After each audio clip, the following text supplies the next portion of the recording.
Well, hey there, YouTube, fellow silver sackers, silver pourers, silver enthusiasts. Once again, anyone who's dropped in, subscriber or not, I thank you for checking out what I'm doing.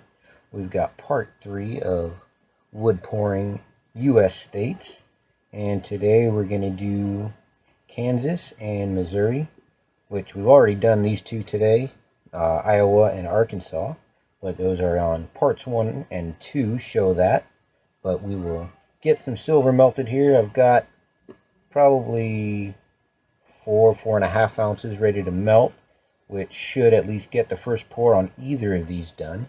We will need at least another ounce probably for both of them. They're a little bit more area than both of these state shape and molds that I made, so we shall see where it turns out.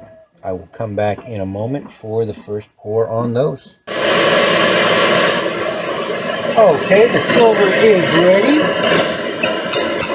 So let's go ahead and get one of these poured. I think we'll do the Kansas. Oh, here we go. Get that extra flux off the top and pour away. And of course, as with anything with fire, you do want to be a little on the cautious side. Make sure you got something to put it out if you have an accident or anything like that. So we will come back in a moment for the next pour. Now something else I want to show here. Here's how it looks in the mold after the first pour. This one almost has a cooling pool there in the middle like you get with clay casting, but you get a lot rougher around the edges. So let me drop that in the water. Cool it off here so I can show you how it looks. And of course the first pour you get virtually zero definition on the back. It's all rough and bubbled from all the moisture coming up out of the wood. Even if it's dry, you're still going to get some moisture there. But there's a good look at how it comes straight out of the first pour. So we'll melt this down, we'll throw another ounce in there, and should have a real nice second pour. I will come right back. Alright, here we go. Kansas pour number 2. The silver is ready.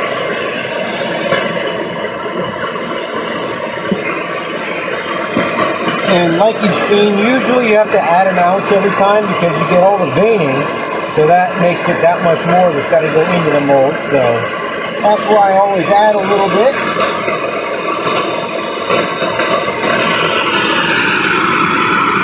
And we are ready. And another good pour. And we'll cover it up. Turn the torch off. Now, you always see me cover it. I've found that you get a smoother finish if you cover it.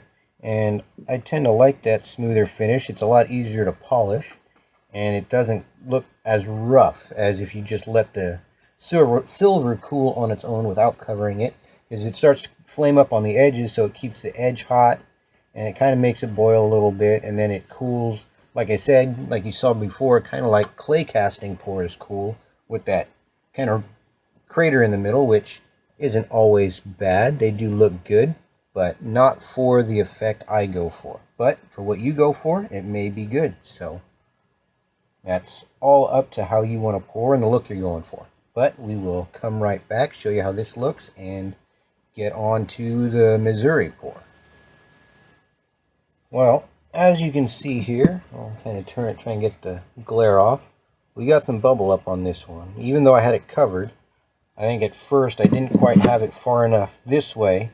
So I was getting airflow through here, and it's the extra airflow that keeps the flames going that makes it not cool evenly. So this will have to be poured again. That's not the look I'm going for. Dump it out here. And I think these are going to be a little bit too deep for this particular piece.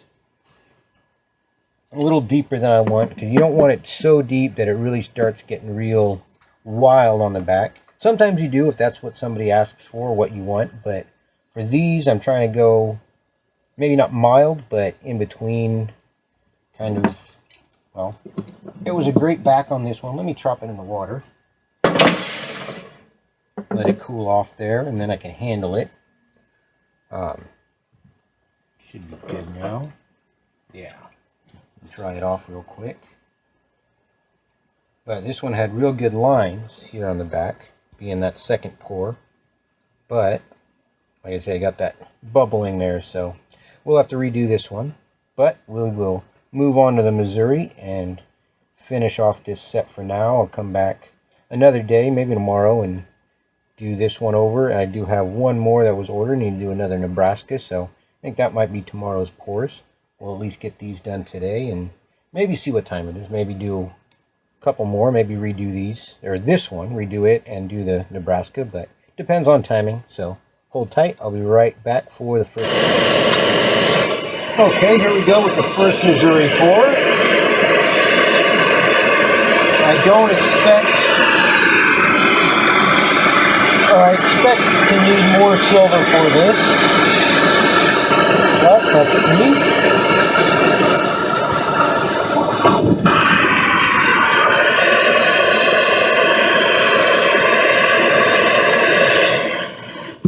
Hey, that looks like it's just about right there. So we'll see how it turns out. I think looks like it bubbled up in the middle, so there'll be a open space, a gap there beneath it, but we should be good on the second pour. We should have just the right amount of silver, it appears. So hold tight and we will come back for the second. I just wanted to show this real quick. As I suspected, there's a big bubble there on that side, so we will get this all ready for the second pour. This hopefully, well, not hopefully, my dish is cracked, my melt dish, so this is going to be the last pour for this dish.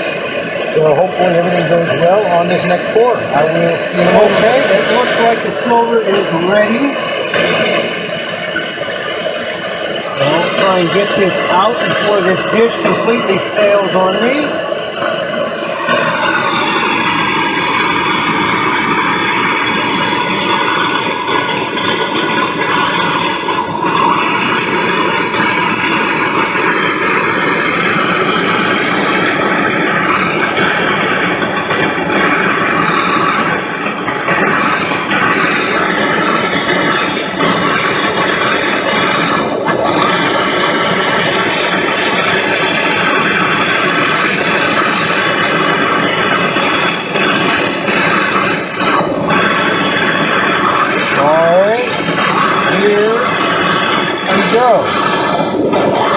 Almost.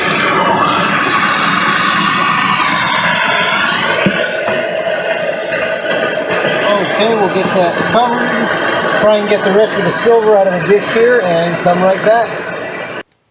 Okay, here's the Missouri.